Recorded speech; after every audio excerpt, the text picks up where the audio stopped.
자, 안녕하세요. 자, 추가 판례. 추가 판례가 이제 뭐냐면 23년 이제 그 하반기에서 24년 이제 상반기 뭐 한 3월 정도까지 나온 그런 판례들을 좀 모아놓은 부분이고, 이 파트는 이제 그렇게 뭐 매우 중요한 판례들이 많은 건 아닌데 몇 가지 좀 중요한 사항이 있기 때문에 그 정도로 좀 위주로 해서 정리를 좀 해 나가시면 될 거예요. 자, 그래서 이제 판례 내용을 좀 보시면은, 자, 첫 번째가 국세기본법 시지가세 원칙과 관련된 이제 판례인데, 사실 그 사실관계는 뭐 거의 한 페이지가 넘어요. 그리고 외국법이 결합이 되어 있기 때문에 그 사실관계를 저희가 보려고 하는 건 아니고, 요거는 그렇게 이제 매우 중요한 내용은 아니고요. 사실은 그냥 시지가세 원칙의 입법적 취지가 좀 잘 설명이 되어 있기 때문에 그 문구만 좀 보려고 좀 실어놨다고 보시면 된다. 그래서 밑에 사실관계까지는 보실 필요 없어요. 보실 필요 없고, 저희가 이제 입법적 취지 내용을 좀 보려고 한 것인데, 뭐 반복이 된 사건이요. 그래서 자, 실제에 따라 담세를 잇는 것에 과세함으로써 이렇게 조세 회피 행위를 어떻게 하겠다 규제를 하고, 그러면서 조세의 정의도 실현하는데 주된 목적이 있다.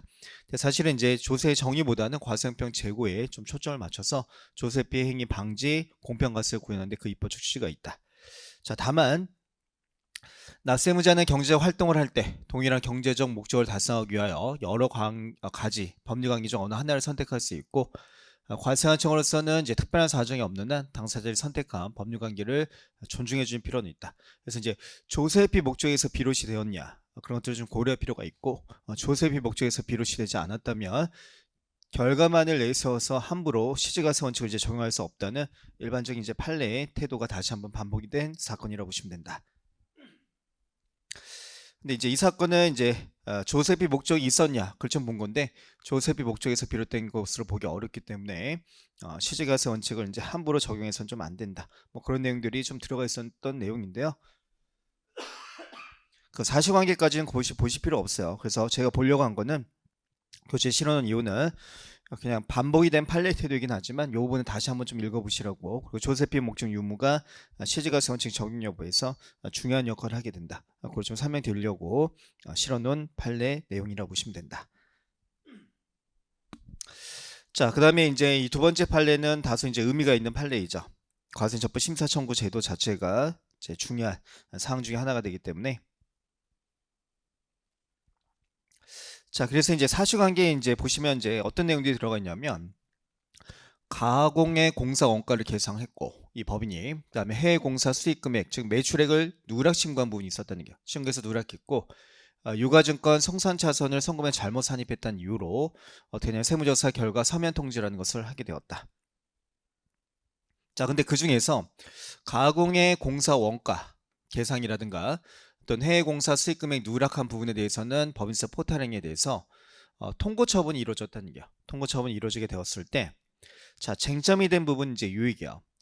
자, 저희가 이제 과세는 적부 심사 청구와 관련시켜서 과세는 적부 심사 청구를 배제할 수 있는 경우, 과세는 적부 심사 청구를 하지 않고 바로 부가 처분이 이루어질 수 있는 경우, 그런 경우가 어느 경우가 있냐면, 자, 고발이라든가 이제 통고 처분이 이루어졌을 때, 조세원 처벌법에 따라서 고발 또는 통고 처분이 이루어진 경우에는 과세는 적부 심사 청구를 배제할 수 있다. 그럼 보시면 가공경비 A 또 이제 해외 수익금액 누락, 매출 누락 B에 대해서는 통고 처분이 이루어졌다면, 이 부분에 대해서는 어떻게 할 수 있는 것이냐면, 통고 처분이 이루어졌으니까 바로 부가 처분을 행할 수 있겠죠. 즉 과세는 적부 심사 청구를 배제할 수 있는데, 그거 말고 다른 사유, 뭐 C라든가 D라고 하는 다른 사유들이 있었을 때, 그럼 얘는 통고 처분이 이루어지지 않았다는 거야. 이 사유는 통고 처분이 이루어지지 않았는데 요 C나 D에 대해서도 과세는 적부 심사 청구의 기회를 박탈하는 게 가능하냐, 그게 문제가 된 것인데, 요 통고 처분 또는 통고 처분과 이루어진 부분과 관련성이 있는 부분만 어떻게 할 수 있냐면 배제를 할 수 있는 것이지, 요 C나 D에 대해서는 과세는 적부 심사 청구를 배제할 수 없다, 그런 판례 되도록 보시면 된다. 자, 그래서 뭐 과거에 있었던 대법원 판례가 다시 한번 좀 반복이 되면서 좀 설명이 된 것이죠. 그래서 이제 과세는 적부 심사 청구에 대해서, 자, 만약에 이제 그 기회를 박탈하고 그 후에 부가처분이 이루어졌다면, 자, 이거는 이제 과세는 적부 심사 청구 제도를 어떻게 할 수 있냐면 형행할 우려가 있다는 얘기야. 이런 경우에는 그러니까 유명무실화 시킬 우려가 있고, 그 다음에 납세자 절차 권리를 침해한 것으로서 중대하고도 명백한 하자행위가 되기 때문에 원래는 이제 무효 처리가 이루어지게 된다. 자, 그런데 법령에서 이제 과세 적부 심사 청구의 기회를 주지 않는 경우가 있어요. 그 취지는 뭐냐면 제척 기간이 이제 임박한 경우였다면 생략할 수 있는 경우 등 과세 처분의 필수적 전제가 되는 것이 아닐 뿐만 아니라 납세자의 신용 실추, 자력 상실 등 사정이 발생하여 납부기한 전 징수사가 있는 경우에도 조세 징수권의 조기 확보를 위해서 그 대상이나 심사 범위를 제한할 필요가 있다. 그러니까 예외적으로 이제 제척 기간이 뭐 3개월 이하가 남았다든가 또는 수시부가 사유에 들어간다든가 납부기한 전 징수사유 또는 뭐 조선처벌법에 의한 고발이라든가 통고 처분이 이루어진 경우에는 배제하는 규정을 두고 있다. 그에 대해서 이제 취지를 좀 설명해 놓은 내용이라고 보시면 된다. 자, 그러나 이제 요게 이제 이 판례의 핵심이야. 세무조사 결과 통제 내용 중에서 고발 또는 통고 처분의 대상이 된 조세 범칙 행위와 동일성이 인정되지 않는 부분에 대해서는 예외 조항이 과세납부 심사 예외 사유가 존재하지 않는다고 보는 것이 타당하다. 자, 그래서 요 A하고 B는 통고 처분이 이루어졌기 때문에 그 부분에 대해서는 과세납부 심사 청구의 기회를 박탈할 수 있다는 얘기야. 박탈할 수 있지만 C나 D 다른 사유를 원인으로 한 부분에 대한 것은 과세납부 심사 청구의 기회를 박탈할 수가 없는 거야. 만약에 박탈했다면 그 후에 이루어진 C, D 부분과 관련된 부분을 위법한 처분으로 봐야 된다. 그런 판례의 태도라고 보시면 된다.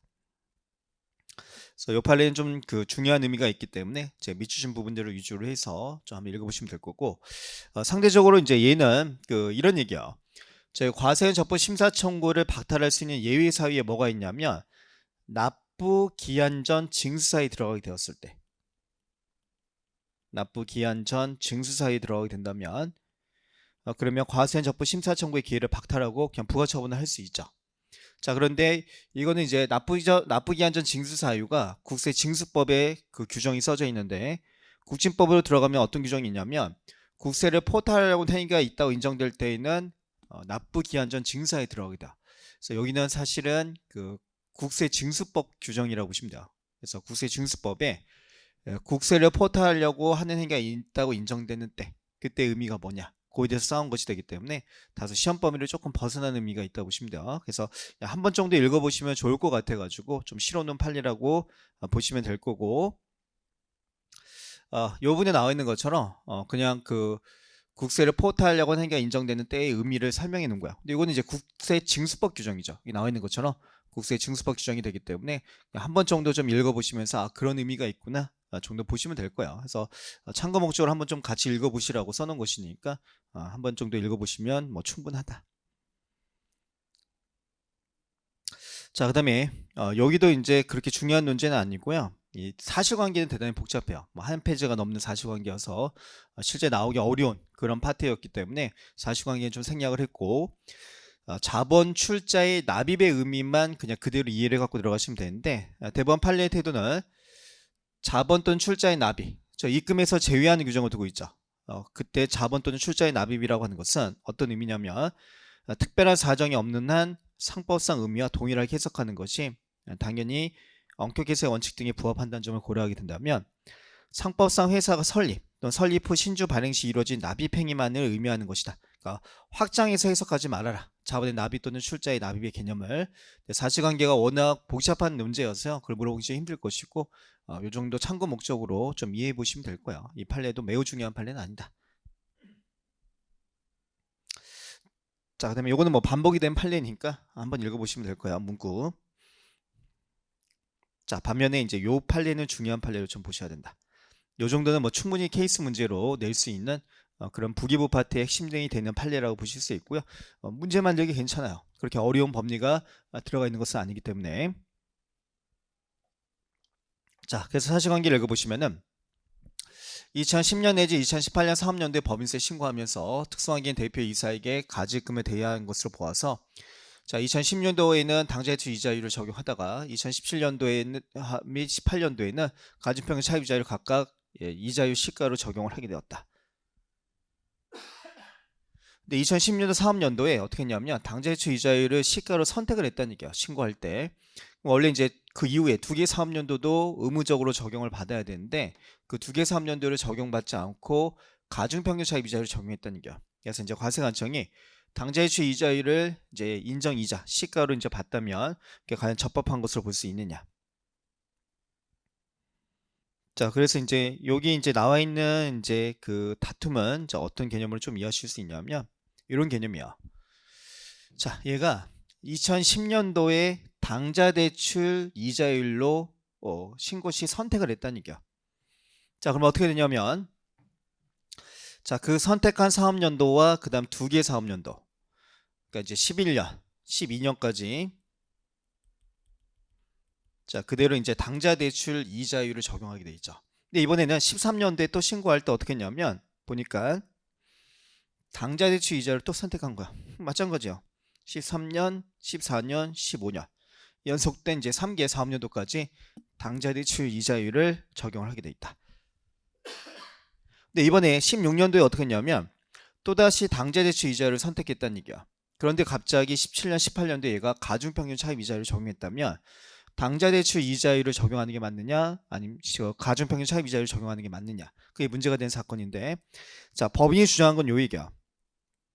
최초 1회 처음에만, 그러니까 현 조문은 처음에 당좌 대출 이자율을 선택하게 된다면 그때는 의무적으로 3개 사업연도를 적용받는 게 맞지만 두 번째 그 이후부터, 최초가 아니라 그 이후부터는 당좌 대출 이자율을 선택했을 경우에는 그 해당 사업연도에 한정해서만 당좌 대출 이자율을 적용하는 게 맞다. 그게 이제 법인이 주장한 내용이었다고 보시면 된다.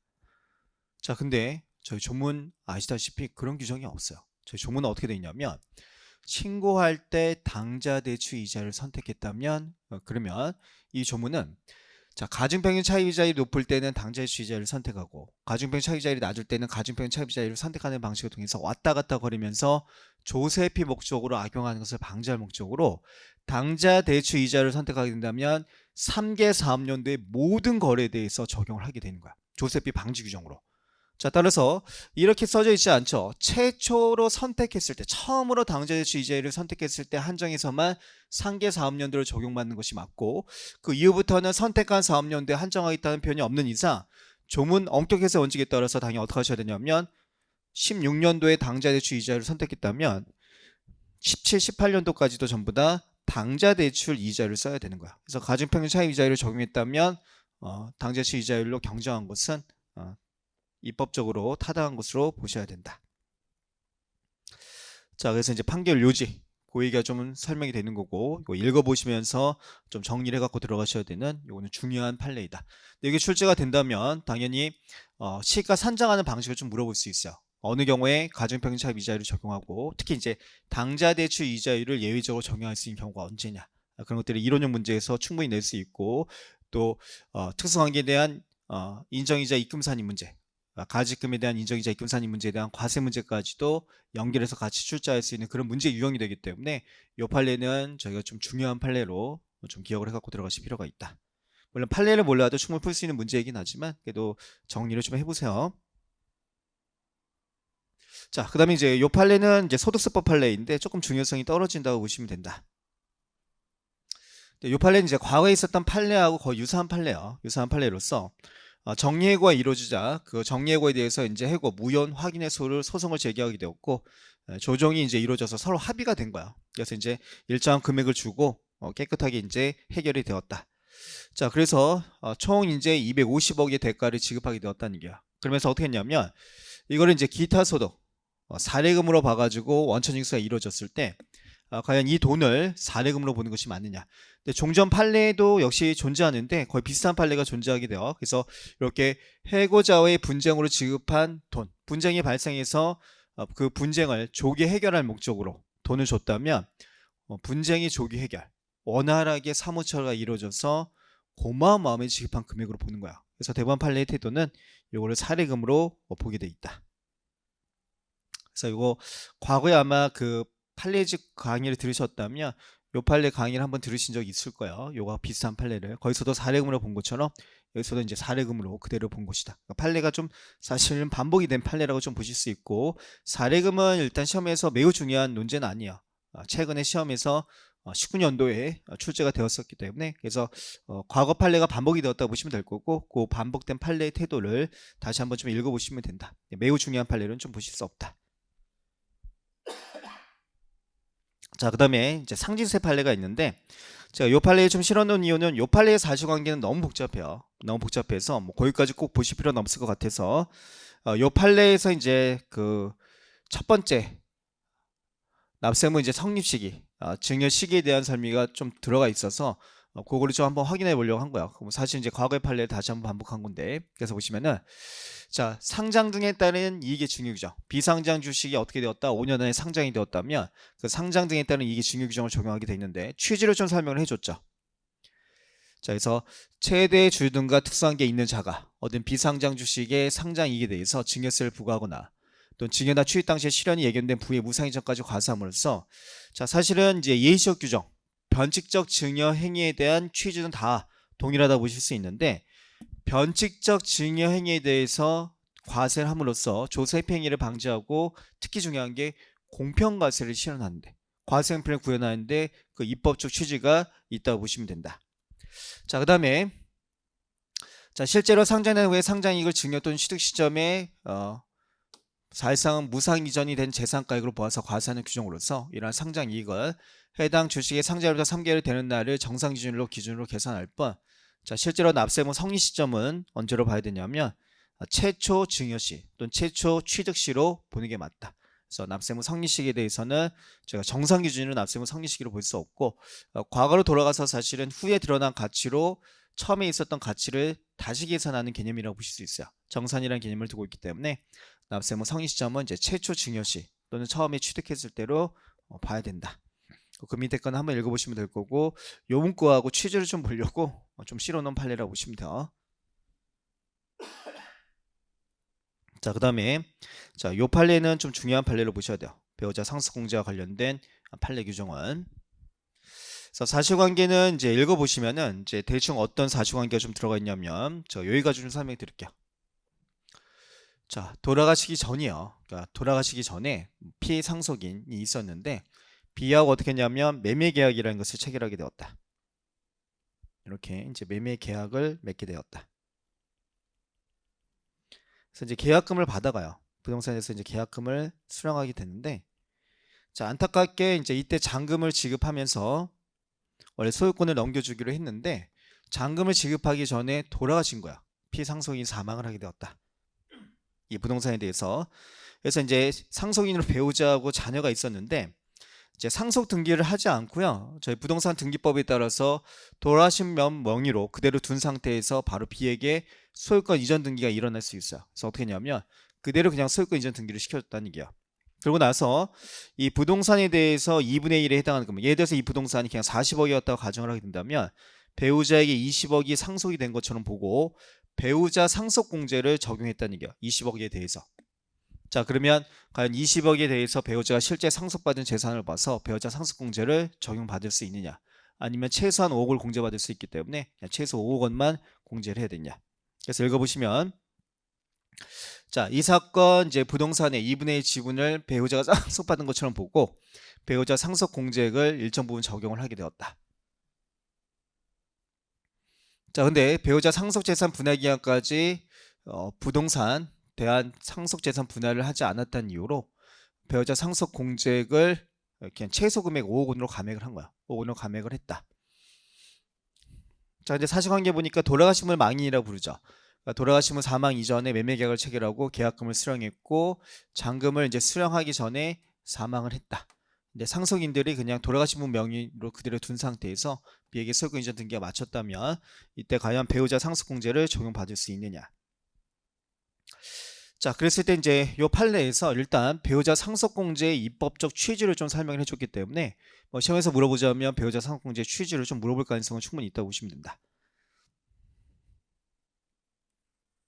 자, 그래서 이제 취지부터 좀 보시면 자, 배우자 상속공제는 이제 동일세대 이전이죠. 그래서 이제 수평적 이전이고 세대 간의 이전이 아니라는 점을 고려해서 일단 과세를 유보했다가 잔존 배우자 사망 시 과세하겠다는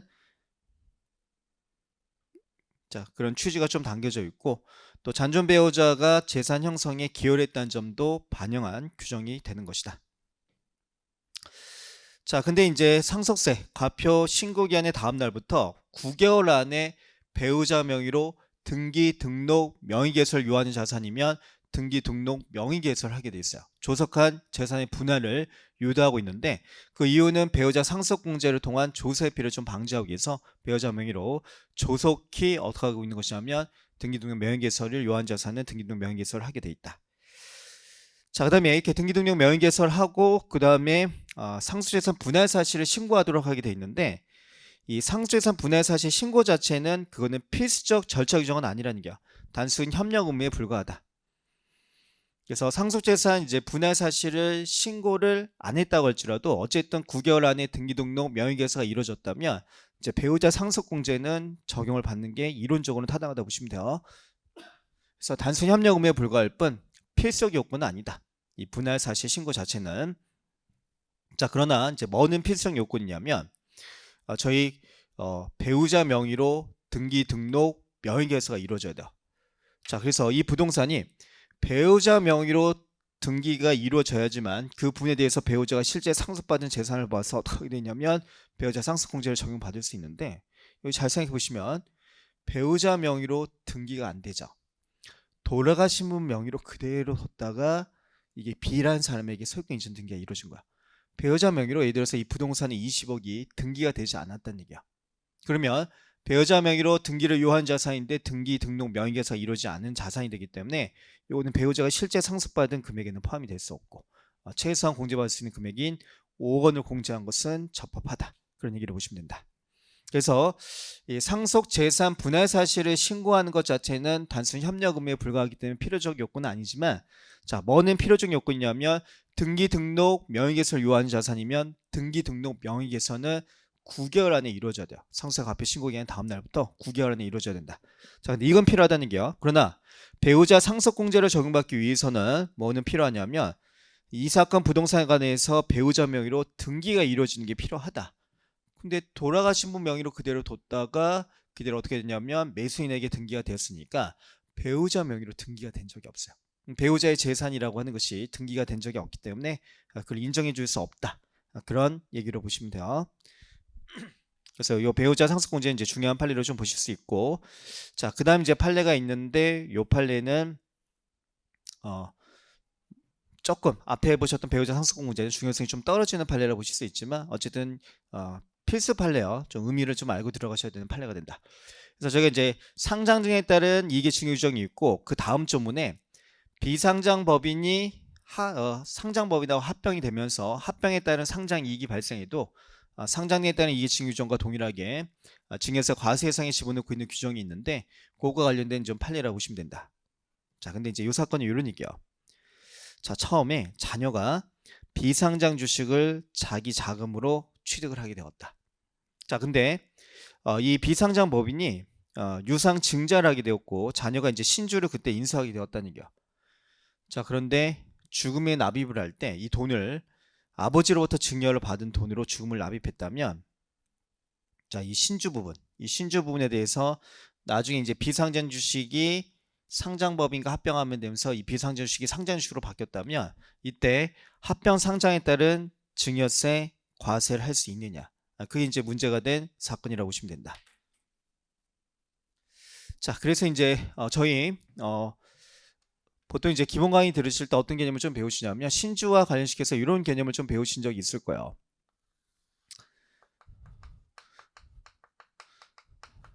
최대 주주 등으로부터 최대주라든가 지분율 25% 이상의 주주로부터 자, 그의 이제 특수한 개인이 갑이란 자가 있었다면 자, 이렇게 이제 주식이라고 하는 거 비상장 주식을 증여를 받거나 또는 예로부터 이제 취득을 해도 되죠. 유상으로 취득한 이 주식을 바탕으로 얘가 이제 지분이 한 10%가 되었다. 그 지분이 예를 들어서 한 1000주를 증여받았고 총 반지 주식의 10%를 보유하게 되었다. 그래서 유상이나 무상 증자가 이루어지는 과정에서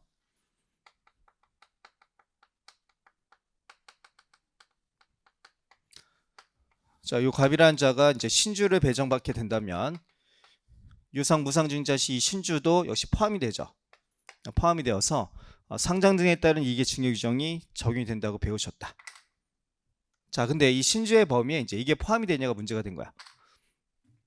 자, 뭐가 포함이 되냐면 일단 그 비상주식을 취득할 때는 내 돈으로 취득을 했다는 얘기야. 뭐 최대 주주로부터 증여를 받거나 유상 취득한 게 아니라 내 돈으로 취득을 했는데, 신주를 이제 인수할 때, 유상 증자가 이루어질 때 아버지로부터 현금을 증여받아서 그 현금을 납입해서 유상 증자가 이루어졌다면 이 신주도 과연 상장등에 따른 이게 증여 규정에 포함이 되는 신주로 볼 수 있느냐. 자, 대법원 판례 태도는 이게 포함이 된다는 게 판례 태도예요. 그래서 마치 경제 실제로 사실 아버지가 이 신주를 요 자녀에게 증여를 한 것과 그 경제 실제에서는 큰 차이가 없는 거야. 그렇기 때문에 당연히 얘도 포함이 된다. 그게 판례 태도였고, 이 사건도 다소 의미가 있는 사건으로 좀 알고 들어가셔야 된다. 그래서 과거에 배우셨던 뭐 아마 판례가 있을 거야. 그 판례하고는 사실관계를 보시면 좀 달라요. 그렇기 때문에 이 신주의 범위에 얘는 포함이 된다. 신주의 범위에. 그래서 신주의 범위에 포함되지 않는 판례, 17년 판례 아마 두 개를 배우신 적이 있을 텐데 그것과는 사실관계가 다른 거예요. 의미가 다른 것이고 여기에 포함이 된다는 게 대법원의 태도이다. 자, 그래서 보시면 자, 비상장 법인 주식회사 갑의 주식을 어떻게 했냐면 취득을 하게 되었다.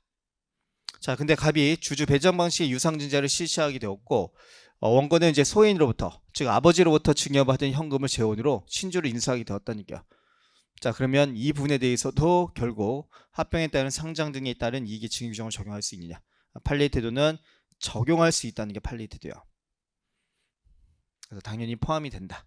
그래서 보시면 자, 신주에는 자기 자금으로 취득한 주식에 기초한 유상 신주로서 최대 주주로부터 증여받은 재산을 인수한 그것도 포함을 시키겠다. 그러니까 여기가 이제 결론이라고 보시면 되고, 이 결론 정도는 좀 기억을 해갖고 들어가셔야 돼요. 그래서 제가 상장 또는 합병에 따른 상장도 마찬가지인데 여기는 좀 판례가 의미를 갖는 조문이라고 했죠. 판례가 좀 중요한 조문이라고 배우셨기 때문에 이 판례도 같이 좀 필수 판례로 기억을 해갖고 들어가셔야 된다. 자, 반면에 이제 요 판례들은 사실은 이제 이 판례 자체를 내긴 좀 힘들어요. 판례 자체를 좀 내기 힘들고, 요거는 참고 목적으로 판례를 좀 이해하시되, 그래도 뭐 내자면 얘를 낼 수는 있겠지만 나올 가능성은 좀 떨어진다고 보실 수 있고, 다만 이제 이렇게 두 개의 판례, 네 번째하고 다섯 번째 판례를 보유하게 되면서 그 뒤에도 판례가 있는데, 저희 이제 재산가치 증가에 따른 이익의 증여 규정이 있죠. 그래서 타인의 기여에 따라서 재산가치가 증가했을 때 이게 증여 규정이 있는데, 거기가 어쨌든 시험 문제에서 좀 중요한 파트이다. 필수 논제 파트이구나. 그렇게 이해하시면 될 거고, 이 판례를 직접적으로 낼 가능성은 그렇게 높지는 않은 그런 판례라고 보시면 된다. 자, 근데 이제 첫 번째 있는 판례가 두 번째 있는 판례보다는 그나마 출제 가능성이 다소 조금 더 있는 논제라고 보실 수 있는데, 얘는 이런 얘기야. 자, 아버지 등으로부터 원고가 현금을 증여받아서 GSA라고 하는 회사의 주식을 취득하기다. 자, 첫 번째 주식을 취득한 거야. 자, 근데 얘가 청도 땡땡의 주식을 90% 보유한 법인이었다는 얘기야. 근데 청동 땡땡이 어떻게 되었냐면 공장을 완공하게 되었다는 얘기야. 자, 공장을 완공하게 되었고 제품 생산에 시작이 된 거야. 그럼 공장이 완공해서 제품 생산이 이루어지게 되면서 청도 건설의 기업 가치가 상승이 이루어지게 되고, 기업 가치의 상승이 이루어지면 얘가 가지고 있는 주식 가치가 상승이 되니까 얘도 자산 가치가 상승이 되면서 얘의 기업 가치가 상승이 되겠죠. 기업 가치가 상승이 되면서 원고의 주식 가치가 상승이 이루어지게 되는 거야. 자, 그랬을 때 여기서 문제가 된 것은 공장을 완공해서 제품을 생산한 것을, 자, 과세관청이 뭘로 봤냐면 재산가치 증가 사유에 개발사업의 시행으로 봤다는 얘기요. 그러면 과연 제가 공장을 완공해서 제품을 생산할 수 있게 된 것이 그게 개발사업의 시행이냐? 자, 대법원 판례는 이건 개발사업의 시행하고 상관이 없다는 얘기야. 그래서 보시면은 자, 대법원 판례. 자, 개발사업이 뭐냐? 개발사업이라고 하는 것은 의미가 적어도 행정청의 개발구역 지정, 고시가 수반된 것으로서 그 대상 토지를 개발하여 그 토지 가치를 증가시키는 사업을 말하는 거야. 그러니까 개발사업이 시행이 되었을 때 토지 가치가 확 올라가게 되겠죠. 그런 걸 개발사업이라고 부르는 것이다. 자, 따라서 이 사건 공장의 완공은 기업이 제품 생산을 위하여 개발적으로 공장 건물을 신축한 것에 불과하지 이게 개발사업 시행에는 해당한다고 볼 수 없다. 그러니까 사실 상식적으로 개발사업 시행하고 상관이 없죠. 제가 공장이 준공이 되었다, 그걸 개발사업이 시행이 되었다, 그렇게 볼 수는 없는 것이 되기 때문에 당연히 인정해 줄 수 없다. 자, 그다음에 조문상으로도 개발사업의 시행은 개발 구역으로 지정되어 고시된 날이라는 표현을 두고 있기 때문에 이거는 공장이 준공된 것을 저희가 개발 구역으로 지정이 되어서 고시가 되었다고 볼 수가 없겠죠. 그러니까 조문상 표현에도 당연히 포함이 될 수 없다. 그런 얘기고. 자, 다만 이제 어떤 개념을 좀 두고 있냐면 현 조문에서는 재산가치 증가 사유를 규정을 좀 두고 있어요. 이런 것을 재산가치 증가 사유를 보겠다.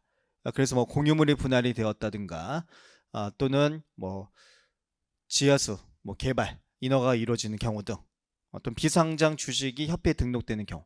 그래서 이런 식으로 이제 사유들이 쭉 나와 있는데 그걸 예시적 규정을 볼 거냐 아니면 열구 규정을 볼 거냐. 대법원 판례의 태도는 예시적 규정으로 보는 게 맞다. 그러나 끝날 때 뭐라고 써져 있냐면 이와 유사한 경우라고 써져 있어요. 맨 마지막에 자, 이와 유사한 경우라는 표현이 들어가 있기 때문에 예시적 규정을 본다고 할지라도 어쨌든 열거된 것과 유사성을 갖춰야 돼요. 예시적 규정을 본다고 할지라도 그러나 공장 부지를 소유하고자 않는 청도 땡땡 이 사건 공장을 완공한 것은 이게 재산가치 증가 사유에 나와 있는 사유하고 유사성을 갖췄다고는 볼 수 없다는 얘기야. 그래서 유사성을 갖춘 것으로 볼 수 없기 때문에 이 경우에는 인정해 줄 수 없다. 그런 얘기였다고 보시면 돼요. 그래서 적어도 예시적 규정을 본다고 할지라도 마지막에 유형별 이제 포괄주의처럼 좀 설명이 되어 있기 때문에 열거된 재산가치 증가 사유와 유사한 것으로서의 특징을 가져야 되는데 그런 유사성도 갖추지 않았기 때문에 이 사건에 대해서는 재산가치 증가 사유에 따른 이익의 증여 규정은 적용해서는 안 된다. 근데 그 다음 건은 이제 좀 더 중요성이 떨어지는 그런 그 판례 사건이었다고 보시면 돼요. 그래서 이거는 뭐냐면 자, 아버지인 자가 내부 정보를 알고 있었기 때문에 원고에게 이제 그 내부 정보를 제공해 줬다는 얘기야. 그 내부 정보이 뭐냐면 땡땡 건설과 땡땡 코어가 조만간 주택 건설 사업이 승인된다. 아파트 건설 사업이 승인된다는 사실을 알고 있었기 때문에 그 사실을 제공해 줘서 원고가 땡땡 건설과 땡땡 코어의 주식을 취득을 하게 된 거야. 자, 그런데 결국 땡땡 건설과 땡땡 코어가 주택 건설 사업이 승인하게 되면서 얘 기업 가치들의 상승이 이루어지게 된 거야. 그러면 결과적으로 어떻게 했냐면 기업 가치의 상승은 원고가 가진 주식 가치의 상승으로 이루어지게 되었을 때 자, 이때 이 주식 가치의 상승이 일어난 부분, 이 부분에 대해서도 재산 가치 증가에 따른 이익의 증여 규정을 적용할 수 있느냐. 자, 저게 이제 문제가 되는 게 회계사 뭐 2차 시험에도 한번 나왔던 것은 이런 사건이 한번 나온 적이 있어요. 비상장 주식이 협회에 등록이 되었다. 그러면 그 비상장 주식이 협회에 등록되면서 그 주식 가치의 가격이 직접적으로 상승이 되는 거야. 이렇게 직접적인 이익을 얻었을 때는 당연히 포함이 되는데 이건 간접적 이익이죠. 자, 이 기업의 가치가 주택 건설 사업의 승인을 통해서 기업 가치가 상승이 되었고 기업 가치의 상승이 주식 가치의 상승으로 이어져 보니까 간접적으로 이익을 누리게 된 거야. 간접적인 이익을 누리게 되었을 때 이것도 재산가치 증가 사유에 따른 이익의 증여 규정을 적용할 수 있냐. 고등법원은 직접 이익만 되지 간접 이익은 안 된다. 그렇게 판단을 했는데 대법원은 인과관계가 있다면 그러면 어떻게 할 수 있다? 간접적 이익도 포함이 될 수 있다. 그런 얘기야. 읽어보시면. 근데 여기를 내긴 좀 힘들어요. 수업 목적화 여기까지 내기 좀 힘들고 대법원 판례가 그냥 원심 고등법원에 다시 보낸 거야. 다시 보내가지고 그러면 이제 만약에 이렇게 간접적 이익까지 포함이 된다면 이게 과연 재산가치 증가 사유에 정말 해당하는 게 맞느냐 이 사건이. 또 그런 발생일을 언제로 봐야 되냐.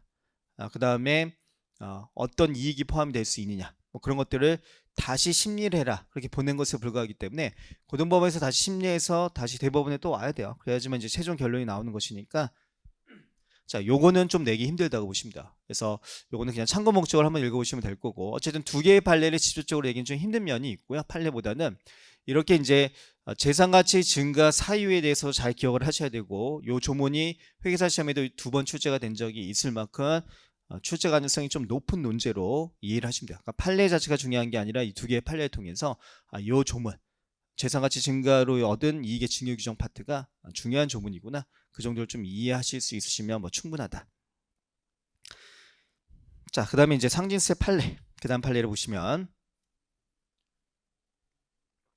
자, 명의신탁재산 증여 의제는 이제 항상 중요한 대법원 판례들을 좀 보유하고 있고 이 판례도 좀 의미가 있는 중요한 판례였다. 그렇게 보시면 돼요. 그래서 이제 명의신탁재산 증여 의제 규정을 이제 두고 있는데 이제 이런 개념이야. 어떤 개념이냐면 사실관계가 갑하고 을 사이에서 주식에 대한 명의신탁이 이루어졌다. 자, 그런데 갑이 병에게 그 주식을 팔았다는 얘기야. 주식을 팔았고 병이 그 주식을 취득하게 되었는데 기존의 을의 명의로 그대로 두기로 한 거야. 명의 수탁자 명의로 그대로 두기로 했다면 요 병하고 을 사이에서도 지금 보시는 것처럼 새로운 명의 신탁이 이루어지게 된 거야. 그럼 새로운 명의 신탁에 대해서 증여 의제 규정을 적용할 수 있겠죠. 자, 그랬을 때 이 경우를 제가 유형 1이 있고 유형 2가 있는데 유형 1번을 적용해야 되냐 유형 2번을 적용해야 되냐. 자, 일단 이렇게 이제 명의 신탁자가 변경이 되었다. 그것도 명의 수탁자 명의로 그대로 뒀다면 이것은 이제 새로운 명의 신탁이 이루어진 것을 보고 증여 의제 규정을 적용할 수 있는데, 자, 저희 이제 명의 신탁 재산 증여 의제 규정에 대한 유형을 두 가지로 배우셨을 거야. 첫 번째가 자, 갑이 있고 을이 있고 병이 있는데, 자, 보니까 이제 자, 갑이 을로부터 주식을 이제 취득하게 되었다. 시주 취득을 하게 되었는데 아예 다른 사람 명의로 등기 등록 명의개서가 이루어졌다면 그 등기 등록 명의개서가 이루어진 때 그때를 증여 의제 시기로 보게 되어 있죠.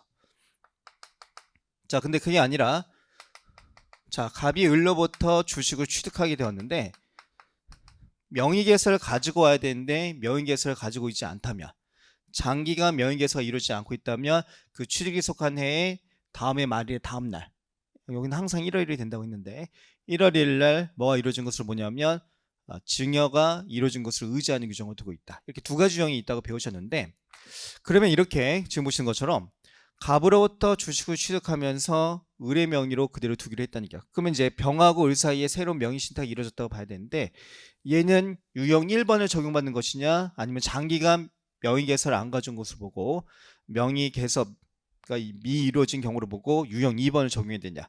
자, 근데 이거는 유형 1번을 적용받게 되는 거야. 이건 장기간 명의 개설을 요하는데 명의 개설을 안 가져갈 경우가 아니라 자, 을의 명의로 새로운 명의 신탁이 이루어진 것이죠. 새로운 명의 신탁이 아예 이루어진 것으로서 을의 명의로 명의 개설을 유지했다면 사실은 을의 명의로 명의 개설을 한 경우와 경제 시점을 동일하다고 봐야 되기 때문에 첫 번째 유형을 적용하는 게 맞다.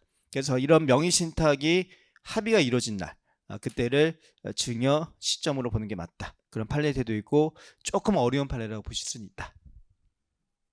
그래서 보시면 원고 앞으로 명의 개설을 하지 않은 채 그냥 명의 수탁자 명의로 그대로 두기로 했다는 얘기야. 주식을 사갖고 왔는데 핵심 사실관계가. 자, 그랬을 때 이제 요 앞부분에 나와 있는 얘기는 첫 번째 유형, 두 번째 유형에 대한 자세한 설명을 해줬기 때문에 그건 한번 읽어보세요. 조문 이해하시는 데 도움이 되니까 읽어보시면 될 거고. 자, 여기서부터 좀 봐볼게요. 자, 명의 신탁관계의 성립에 명의 수탁자 앞으로의 새로운 명의 개서 행위가 반드시 필요한 것은 아니기 때문에 명의 신탁자가 명의 수탁자 소유 주식을 취득하면서 명의 수탁자 사이에 명의 신탁 합의를 하여 기존의 명의 수탁자 앞으로 마치 명의 개설을 유용하기로 한 경우에도 새로운 명의 신탁이 성립된 게 맞다. 자, 따라서 명의 신탁자는 명의 신탁 관계가 성립한 때로부터 명의 신탁 증여 의제 규정의 증여세 과세 해당이 된다. 근데 이 경우에 자, 과연 증여 의제일은 언제로 보는 게 맞느냐? 명의 신탁 합의일이 된다. 거기까지만 좀 기억을 하십니다. 그래서 이제 첫 번째 유형을 적용받고 새로운 명의 신탁으로 봐서 증여 의제 규정이 이 케이스에도 적용이 된다. 나머지는 참고 목적으로 한번 읽어보시면 될 거고요. 자, 그 다음에 이제 부가세법으로 가볼게요. 자, 부가세법 이제 요 판례는 그렇게 중요한 판례는 아니다. 예전에 있었던 판례들하고 좀 반복이 되는 판례라고 보시면 되는데, 자, 저희 이제 국고보조금 또는 이제 공공보조금과 관련시켜서는 어떤 규정을 두고 있냐면, 자, 재화나 용역의 공급과 직접 관련성이 있더라. 재화 용역 공급에 대한 대가성이 있다면 그건 당연히 공급가에 포함이 돼요. 과피에 포함이 되지만 재정적 손실을 그냥 지원해주는, 재정적 손실을 보존해주는 그런 금액의 성격이었다면 재화나 용역 공급과는 직접 관련이 없죠. 그래서 그런 국고보조금 등에 대해서는 공급가에 포함시키지 않게 돼 있다. 근데 이 사건은 이제 읽어보시면은 이게 재정적 지원을 해준 거란 얘기야. 그래서 여기 나와 있는 것처럼 재정상 원조를 해준 금액에 불과하기 때문에 공급가에게는 포함시켜서는 안 된다.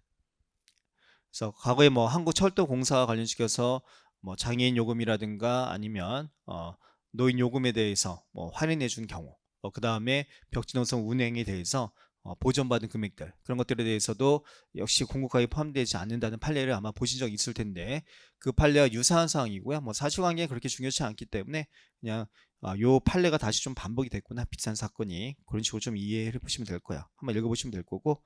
자, 그 다음에 개소세로 가볼게요. 이 개소세 이제 판례 사건은 사실은 시험에 나왔었어요. 요 앞부분은 두 개의 쟁점 중에. 그래서 이제 판례가 나온 건 2023년 7월인데 시험은 18년도에 출제를 했었어요. 이 부분을. 왜냐하면 18년도에 조세 심판원의 결론이 나왔었기 때문에. 그래서 18년 이제 8월 초가 시험이었는데 7월 4일쯤에 조세 심판 사건이 나오게 되었는데 이게 시험 보기 한 달 바로 전에 나온 조세 심판 사건을 그대로 출제했었다. 다만 이게 이제 사건을 계속해서 계류 중이었어요. 조세 심판에서 이제 실제로 이제 여기서 국가가 이겼는데 그 위로 보내진 상태여서 이게 만약에 누가 맞느냐 그렇게 물어봤다면 좀 오류가 있다고 볼 소지가 있는데 그렇게 물어보지 않았고요.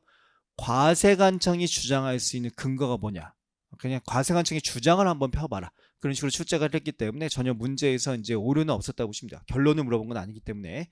근데 실제로 이제 조세심판 사건에서는 국가가 이겼고 그 다음에 행정소송 고등법원까지는 다시 납세자가 이겨요. 대법원에 와가지고 결국 국가가 실제로 이겼던 사건이라고 좀 보시면 된다. 그래서 이미 시험에 나왔었던 논제가 되기 때문에 요건 좀 중요성이 떨어지긴 한데 요 두 번째 사건에서 어쨌든 의미 있는 내용이 좀 들어가 있기 때문에 그 정도 의미만 좀 기억을 하시면 될 거다. 요거는 이제 실제 시험에 나오기는 조금 이 사건을 물어보기 좀 힘들다고 보시면 돼요. 자, 두 가지 쟁점이 있었는데 저희 시험에 나왔던 건 첫 번째 쟁점까지만 묻고 끝냈다고 보시면 돼요. 그런데 자, 이거는 뭐냐면 아주 옛날 사건이에요. 그러니까 15년도에 원래는 담배가 개별 서비스 과세 대상이 아니었어요. 근데 이제 박근혜 정권 때 담배를 어떻게 하게 됐냐면 15년 1월 1일부로 반출하는 분부터는 담배에 대해서도 이제 개별 서비스세를 부과하겠다. 그래서 이제 담배 가격이 확 올라가게 되었다는 얘기예요. 세금 부담이 올라가게 되면서. 그래서 이제 A라는 법인이 담배를 제조해서 판매하는 회사였는데 개별 서비스에 이제 좀 회피가 이루어지게 된 거야.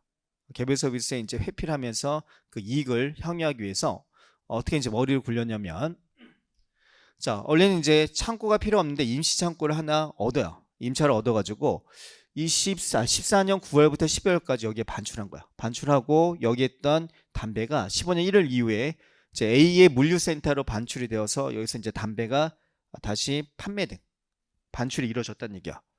자, 그런데 15년 1월 2일 이후부터 반출한 분부터 어떻게 하게 되냐면 개별 서비스가 이제 과세가 이루어질 수 있기 때문에 이게 반출 시점을 14년 9월부터 12월로 보면 개별 서비스가 부과가 안 돼요. 그런데 요거는 이제 국가를 속이는 가장행위, 국가를 속이는 그냥 거짓된 행위에 불과하고 조세피 목적에서 비롯된 것이니까 가장행위에 불과하고 결과적으로 이제 임시창고에서 결국 물류센터에 반출한 시점, 15년 1월 이후에 반출이 했는데 그 시점을 반출 시점으로 보게 된다면 개별 서비스를 과세할 수 있는 거야. 그래서 이 실질과세 원칙을 적용할 수 있느냐, 이 임시창고에 반출이 된 것은 어디까지나 가장행위에 불과하다. 조세피 목적의 가장행위에 불과하고 실제는 실질과세 원칙상 여기서 반출이 될 때 그게 진짜 제조장에서 반출이 된 시점으로 보는 게 맞다. 그걸 적용할 수 있냐가 문제가 된 것인데 대법원 판례가 이게 조세피 목적에서 비롯이 됐기 때문에요.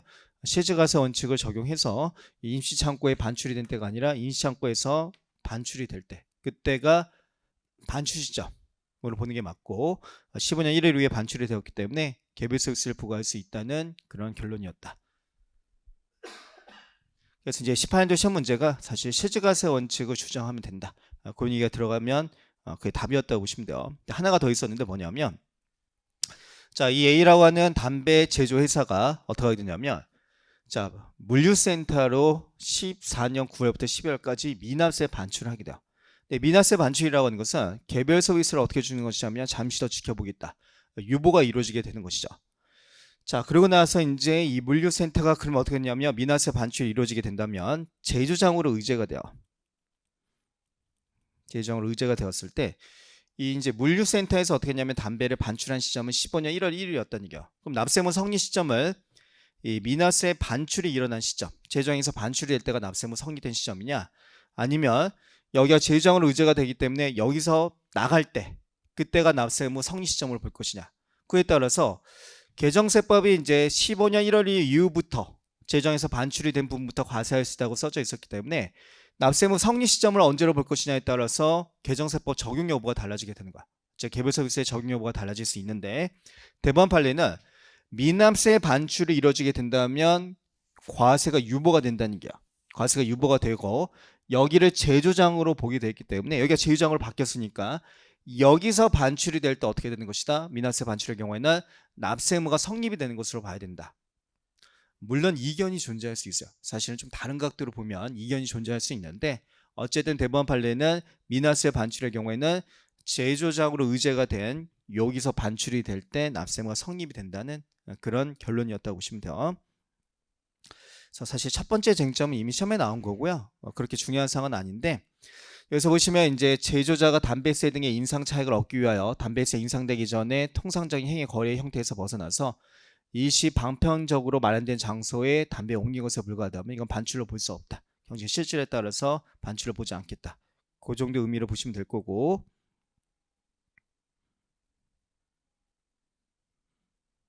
자, 여기를 좀 기억을 하시면 될 것 같아요. 요거는 미납세 반출의 입법적 취지를 설명한 거니까 그거 한번 읽어보세요. 공부하실 때 도움이 되는 문구에서 좀 밑줄 쳐놓은 것이고, 미납세 반출한 과세물품의 경우에는 반입장소가 제조장으로 의제가 되기 때문에 과세물품을 미납세 반출할 때가 아니라 그 과세물품을 반입장소에서 당시 방출할 때 그때 납세 의무가 성립된 것으로 해석하는 게 맞다. 그게 대법원의 견해였다고 보시면 된다. 자, 그 정도로 좀 보시면 될 거고요. 자, 그 다음에 그 다음 판례는 매우 중요한 판례는 아닌데 건축물을 건축하는 경우에 취득 시기를 언제로 볼 것이냐, 그에 대한 결론만 좀 알고 들어가시면 된다. 그래서 이 사건을 읽어보시면은 주식회사 땡땡 빌딩가 땡땡 주택이 어떻게 했냐면 건축주로서 이제 신축 중이었던 공동주택에 관하여 가압류 등기 청탁에 따라서 일단은 보존 등기가 먼저 맞춰졌다는 얘기야. 아직 이제 사용 승인을 받은 것은 아닌데 보존 등기를 마쳤다. 자, 그러고 나서 이제 이 회사들을 이제 소유회사라고 부르게 되는데 이 소유회사들이 이 사건 건물에 대해서 사용 승인 신청을 한 다음에 신탁 계약을 체결하고 원고에게 소유권 이전 등기, 신탁 등기가 이루어졌다는 얘기야. 그래서 신탁이 이루어지게 되었다. 자, 근데 이제 원고가 소유해 있죠. 원고의 소유권 이전 등기에서 원고가 소유한 상태에서 이 건축물의 사용 승인을 얻게 되었다는 얘기야. 그러면 자, 취득 시기를 이제 사용 승인을 얻은 날로 보고 이 원고가 취득세 납세 의무가 있는 것이냐, 아니면 그 전에 이제 보존 등기를 마쳤죠. 그러니까 보존 등기가 이루어졌기 때문에 이 소외 회사, 자, 얘네들을 요 보존 등기가 이루어질 때를 마치 취득 시기로 보고 얘한테 원시 취득에 대한 납세 의무가 있느냐, 그게 문제가 된 것인데 어쨌든 판례의 태도는 건축물의 원시 취득이었다면 사용 승인서를 받은 날 그때가 취득 시기가 되기 때문에 그 당시 소유권, 원고에게 소유자가, 원고가 소유자니까 원고가 취득세 납세 의무자가 된다. 그런 얘기를 좀 한 거예요. 근데 이제 조금 실무적인 판례고요. 약간은 좀 추재 가능성이 높은 논제는 아니라고 보시면 된다. 자, 그래서 보시면 저희 아마 이제 그 지방세 배우실 때 이런 문구 보신 적 있을 거예요. 건축물을 건축하는 경우에 취득 시기에 대해서 사용 승인을 내준 날, 자, 그날과 사실상 사용일 중 빠른 날을 취득일로 본다. 그 표현을 이제 두고 있다. 자, 따라서 건축물을 건축하여 취득하는 경우에는 사용 승인일과 사실상 사용일 중 빠른 날을 건축물의 취득일로 보고 당시 그 건축물의 소유자가 뭐가 된다? 취득세 납세 의무자가 되기 때문에 자, 이 사건에서는 요 사용 승인을 받은 날 원고가 소유권을 가지고 있었으니까 원고가 납세 의무자가 되는 것이지 소유회사가 납세 의무자가 되는 것은 아니다. 자, 저희 요런 거 한번 보신 적 있을 거예요. 자, 유상 승계 취득은 원래 잔금 지급일을 취득시로 하지만 잔금 지급일 전에 등기가 되었다면 그럼 등기일이 되죠. 그래서 그 경우에 유상 승계 취득 같은 경우에는 잔금 지급이라고 소유권 이전 등기일 중 빠른 날. 그 다음에 또 무상 승계 취득. 예를 들어서 이제 증여계약 같은 경우에는 증여계약일을 취득시로 보지만 증여계약이 이루어지기 전에 소유권 이전 등기가 먼저 이루어졌다면 등기일. 그래서 그것도 이제 등기일하고 계약일 중에 빠른 날이 되고 연부취득의 경우에도 등기일하고 비교해서 빠른 날로 하는 규정을 두고 있어요. 그래서 이 등기일을 취득 시기로 보는 경우가 유상, 무상 승계 취득, 그 다음 뭐가 있었냐면 연부취득의 경우에는 등기일이 더 빨랐다면 등기일을 취득 시기로 보는 규정을 두고 있지만 건축물의 원시 취득에 대해서는 그 규정이 적용이 안 돼요. 등기일이 더 빨랐다면 등기일을 취득 시기로 보겠다. 그런 개념이 없기 때문에 건축물의 원시 취득 시기는 언제가 되는 것이다? 사용 승인서를 내준 날. 그때가 취득 시기가 되는 것이고 그 당시 소유자가 당연히 취득세 납세 의무자가 된다. 근데 이 판례는 사실 좀 비판이 있는 판례예요. 비판이 있는 판례긴 한데 실무적 판례와 좀 볼 소지가 있어서 그렇게 중요한 판례는 아니다. 다만 이제 건축물의 원시 취득에 대한 건축물 취득에 대한 취득 시기에 대한 설명을 한번 해놓은 거니까 요 밑줄친 부분 정도를 좀 기억을 해갖고 들어가시면 될 것 같아요. 조문 표현상으로. 자, 그럼 재산세 납세의무자 요 판례는 중요성이 좀 떨어져요. 그래서 그냥 한 번 정도 읽어보시면 되는데, 자, 저희가 비과세 규정이 이제 국가가 소유하는 재산에 대해서는 비과세 규정을 두고 있는데, 과연 국가 소유 재산을 볼 수 있느냐, 그 여부와 관련된 문제로서 읽어보시면은 요거는 국가 소유 재산을 볼 수 없기 때문에 비과세 대상을 보지 말아라. 근데 이거는 그렇게 중요한 판례가 아니고 한 번 정도 그냥 읽어만 보시면 뭐 충분하다.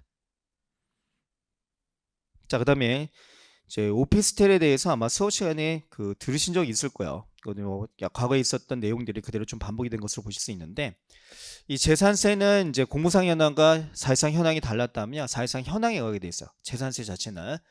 그래서 이제 오피스텔이 과연 재산세 과세 대상인 주택의 범위에 포함될 수 있느냐, 그랬을 때 사실상 주거용으로 사용이 되고 있다면 그러면 재산세 파트에서는 주택의 범위에 포함이 돼요. 그래서 이 오피스텔이 주택의 범위에 포함될 수 있는지 여부는 저희 수업 시간에도 보신 적인데 개별 세법 조문마다 좀 다르다고 했죠.